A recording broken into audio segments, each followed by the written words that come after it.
Good morning, everybody.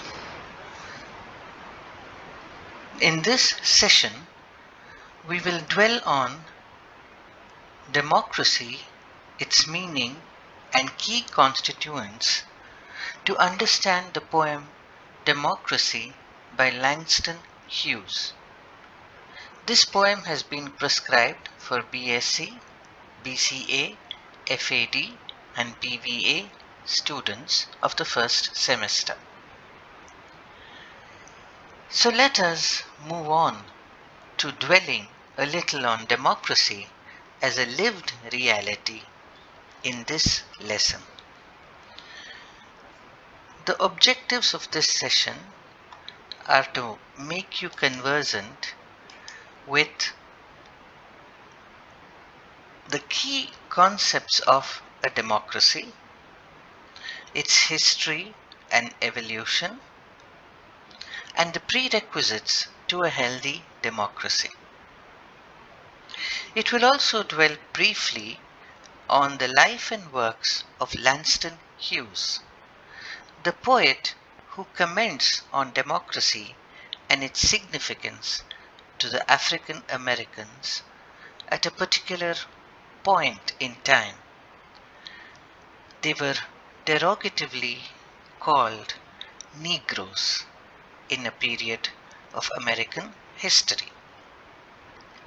So by the end of this session, you should be familiar with the fundamental aspects of a democracy. The whole design of the lesson is to look at what democracy actually contains, how the poet sees democracy as a deprivation and the need for it.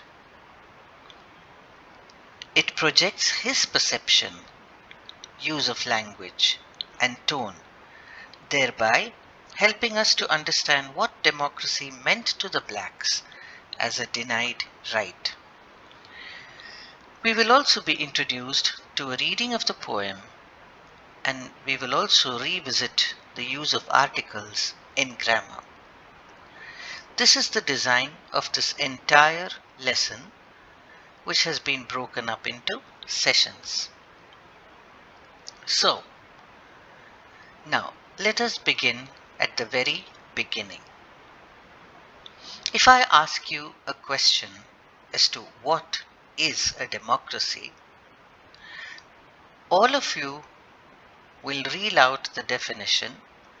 It is a system where governing happens for the people, of the people, and by the people.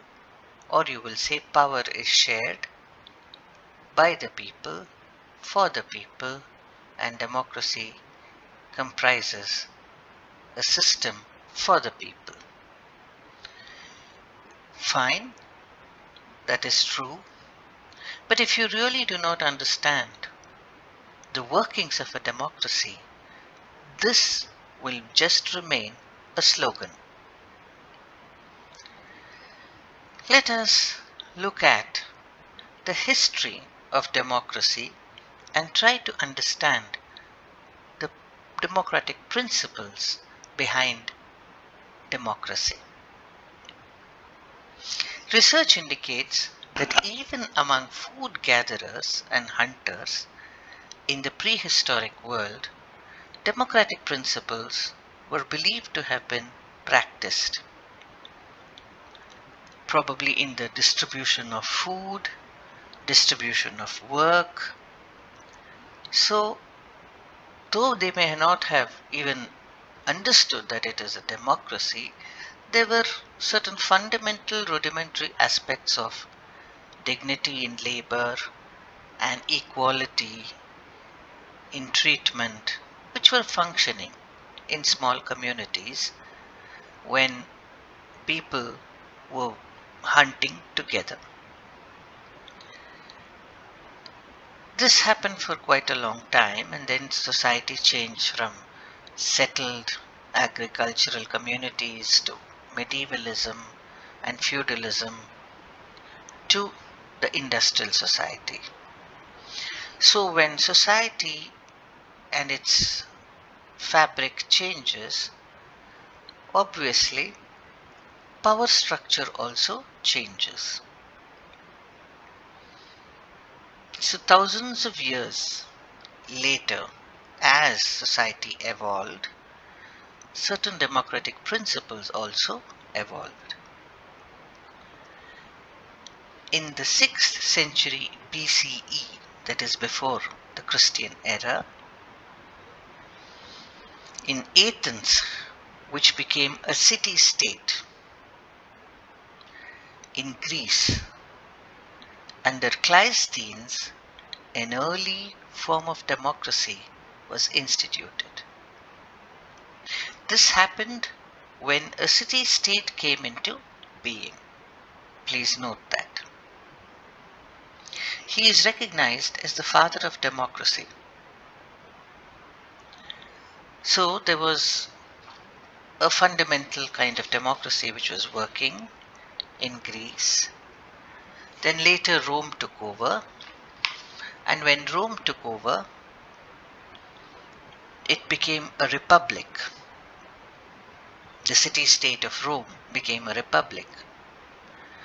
So democratic principles and certain systems were working in Rome too. But Rome became too vast an empire and too complex to manage. So power had to be decentralized. And this was where problems arose because all leaders were not the same. Some wanted concentration of power. So the key fundamental democratic principles of power by the people was shattered, and Rome collapsed under the weight of its own corruption, slavery, and vastness as an empire. It led to certain different parameters of governance where autocracy, dictatorship, monarchy took over. This went on for some time. There were many civil strifes and wars. Let us move to 18th century England after the Christian era. England too evolved slowly. The monarchs had to consult more and more the parliament, which was a congregation of representatives. Earlier, the king would have a say in the constitution of the parliament. But as feudalism gave way to industrialism, a new class of people arose. The middle class, the entrepreneurs, who had a say in what the king did because they gave the money to the king. So, representation started becoming a key factor in governance and in making laws and implementing them. So it started being negotiated. More and more people from different strata of society wanted to voice their concerns and they wanted to participate in the policies and programs. They wanted to have a say in what the king would do. Later in the British colonies of North America too, representation blended with democratic principles of universal suffrage and equality, and it began to be established as an ideal form of governance.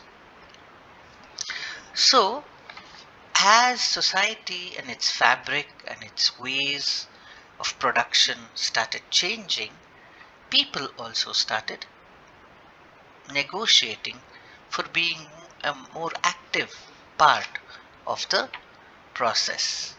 So citizens started demanding participation through voting and through representation. So, this is how democracy slowly started evolving. If you notice, it is how power is shared that is the key to a democracy. How many people are being consulted for decision making? That is why, the origin of democracy is based on two key words, demos and kratos. Demos meaning the people and kratos, power. So the people power is democracy. There were two kinds of democracy. There are many kinds, but the two most important ones that are constantly being talked about and used is direct democracy and representative democracy. As the very term suggests, direct democracy means where people are directly participating in the policies, lawmaking, decision making, programs of the government. So it is governance directly by the people through referendum, through voting, and through consulting them. Now, in big countries, it is very difficult to ask all people to participate. So, this can happen in small countries, or it can happen in big countries, in small states for issues. It works effectively in very small provinces or areas. For example, to a large extent in Switzerland, direct democracy works. But if we come to a large country like India or the USA, we need to go to what we call representative democracy. We need to govern ourselves through electing people as our representatives. So this is the scenario in brief about democracy. But how was it in India earlier, in ancient India? Though we did not call ourselves a democracy, democratic principles were in work. We find that in Rigvedic literature, somewhere between 1500 to 1200 before the Christian era, there are evidences to show in the literature of the Rigveda that people would congregate as sabhas and samitis. Samitis were a gathering of small people and sabhas, bigger people, a bigger congregation. And Rajan, king or the leader, represented the sabhas and samitis. But what is very important and significant is that discussions and debates would take place in these sabhas and samitis under the leadership of the king or the nayaka. And the sabhas and the samitis did have the power to even remove the Rajan or the king if he was not effective as a leader. So this is one of the democratic principles which is at work in ancient India, which was at work in ancient India.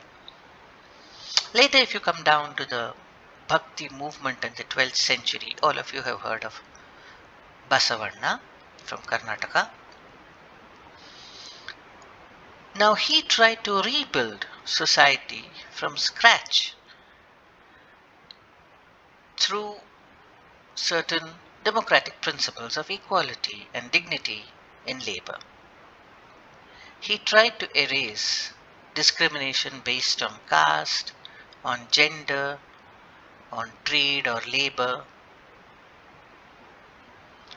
and tried to rebuild a new society through the process of discourse, debates, discussions. Anubhava Mantapa, the hall of experience, was a place where people would gather together in order to discuss not only religious tenets from different religions and walks of life, but also how to alter a society which was being exploited and which was not inclusive. He tried to make it inclusive. He tried to make it participatory. So, even in the 12th century, we do notice the functioning of a rudimentary form of democracy, which was a wonderful experiment, but then it didn't sustain for long. It led to strife and social upheavals, and finally, the status quo is won. So there were many experiments in India on democratic principles. There were aspects of democracy which were implemented, though it did not go by the name democracy. So having seen a brief evolution of democracy from a nascent form to the very crystallized form in modern and postmodern world, we notice that there are certain key constituents which keep cropping up time and again in a democracy. What are these prerequisites? First and foremost, a nation state. You have to have certain defined boundaries where you can operate, where the certain democratic principles can operate. So these defined geographical and political boundaries determine a nation, first and foremost. So you need a nation in which to operate as a democracy. Now there are people in the nation who are called citizens of the nation. And these citizens of the nation have to participate in a democracy through representation or through what we call voting. Voting is extremely necessary. And that is why movements happened, whether it was under the feminism movement or universal suffrage or civil rights movement in America. And even in the first part of the independence movement in India, negotiations always took place for representation. More and more people had to be included in this process of voting and process of representation. So through representation and through voting, you are participating in the democracy. This is a system of participation. But participation doesn't mean just quantity. Now, if you mean inclusiveness, it means all the people who are called citizens of a country, they have to elect their representative. And they have the right to stand as a representative of a particular constituency. Quality is one parameter through inclusiveness, but quality will not help if we do not, quantity will not help if it is not qualitatively determined. So inclusiveness actually talks about the quantity, how many people are involved in a democracy. But if more and more people who are not interested and who are indifferent to their responsibilities towards democracy as a citizen, it is not effective. So you have to have effective participation. Effective participation means the ability to make informed choices, the ability to be a very effective part of the decision-making process. So one of the important constituents of a democracy is an educated electorate. Educated not necessarily in the sense of being qualified, but having enough information, access to information to be able to make the right choices. That is an important constituent of democracy. So you need a nation, you need representation through the nation, through voting, and you need effective participation of the people or the citizens. Now, having constituted your democracy, your government, you need to govern yourselves. So one of the key prerequisites is people governing themselves through their representatives. Laws are made, bills are passed, policies are implemented, and you have to do all this through transparency and accountability. So governance parameters are also very important in a democracy. And a democracy stands on 4 pillars. Consider this image. Let us say democracy is represented as a table.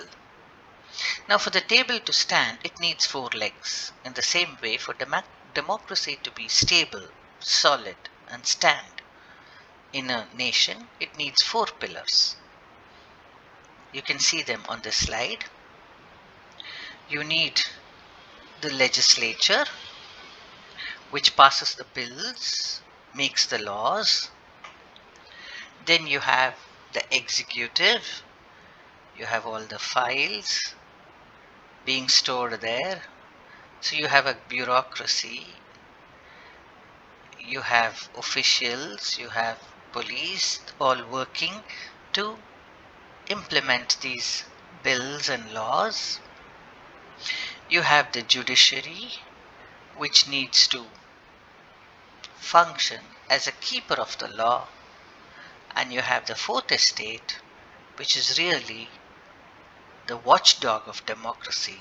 The press and the media constantly keep looking at whether there is accountability and there is transparency and there is effectiveness in the execution or the implementation or the making of the laws in a land.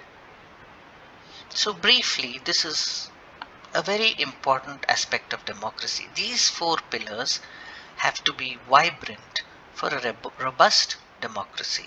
As you will see, you have the legislature, what it comprises, and the responsibility. You have the executive, what it comprises, and the responsibility. You have the judiciary and its responsibilities to solve conflicts between executives and legislature or any other public related matters. If a citizen feels that one of his rights has been violated, he can approach the court and see that justice is done to him. And you also have the fourth estate. Okay. Now we move on to Langston Hughes. The period of his lifetime is between 1902 to 1967. Now this is a very important and significant time period in American history. He is an African American poet. 1863, Abraham Lincoln made a proclamation called the Emancipation Proclamation, which freed all the slaves in America. Through a civil war this was done. They became free citizens of the country. This was in 1863. Later in 1963, after 100 years, Martin Luther King Jr. still talked about equality, freedom, and liberty.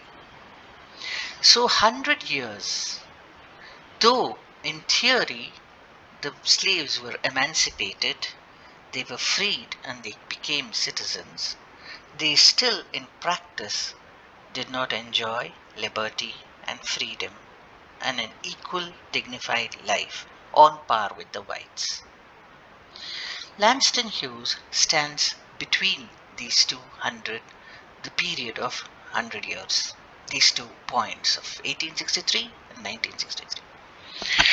So obviously, blacks were treated badly and they were discriminated. There was injustice. They did not have access to equal opportunities. And they were brutalized. They were victims of violence.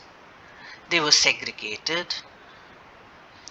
And these things obviously rattled sensitive writers, and they had to bring this out in their literature. So what you notice in Langston Hughes being in the thick of this kind of discrimination, voicing his concerns about the plight of the black people. That is why, in fact, as an African American poet, he is called an everyman's poet or a commoner's poet, because he believed in speaking about the common black African American and the way he or she is leading a very brutal, unjust life. He started from the scratch. He was a busboy in a hotel, but he started writing at a very early age. There is an interesting anecdote where, a poet like Vachel Lindsay, when he came to the hotel where Langston Hughes was working as a busboy, he actually asked him to, he kept a few of his poems beside his on his table, beside his chair, and he read the poems, Lindsay read the poems and published it. So even as a busboy, he became a poet. He was from Missouri. He is instrumental not only in being an activist, but introducing a form of poetry called jazz poetry. The Negro Speaks of Rivers, which I have put up here in this slide, is one of those poems. Jazz music defined the quintessential African American culture.